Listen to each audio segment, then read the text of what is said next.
104.7 IFM. Report! Iba't ibang uri ng mga motoristang madalas masita ng Public Order and Safety Office o Posto Calasiao dahil sa katigasan ng ulo ng mga ito, lalo na sa bahagi ng Calasiao-Dagupan Junction Road na kadalasang makaranas ng mabigat na daloy ng trapiko.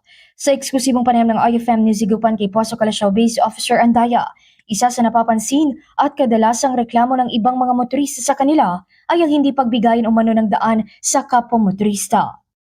Hindi raw sila magbigayan, ma'am, mga driver. Yes po, correct po ma'am. Kung minsan ganyan po. Alam na nilang nag-stop na po yung traffic enforcers.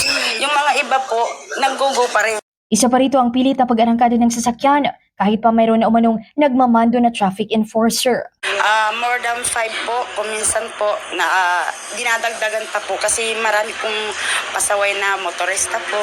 Tapos yung mga, kahit na nasa gitna po yung mga kasama naming traffic enforcers, may nag-go-go pa rin. Idinadaing din ng mga posto personnel ang tila kawalan ng respeto ng ilang motorista na umaabot sa pagsisigaw. Kung minsan yung mga motorista, kahit na alam na nilang nandun po yung nagtra-traffic, hindi nila tinitingnan kung binagukumisan na po sinisigaw pa yung mga traffic enforcer sa gitna. Hindi nila alam kung ano po yung hirap sa gitna na pag-traffic po. Payo ng pamunuan na mainam ang pagtalima sa mga traffic rules upang maiwasan ang anumang aberya at maibsan ang bagal ng trapikong nararanasan sa mga kakalsadahan.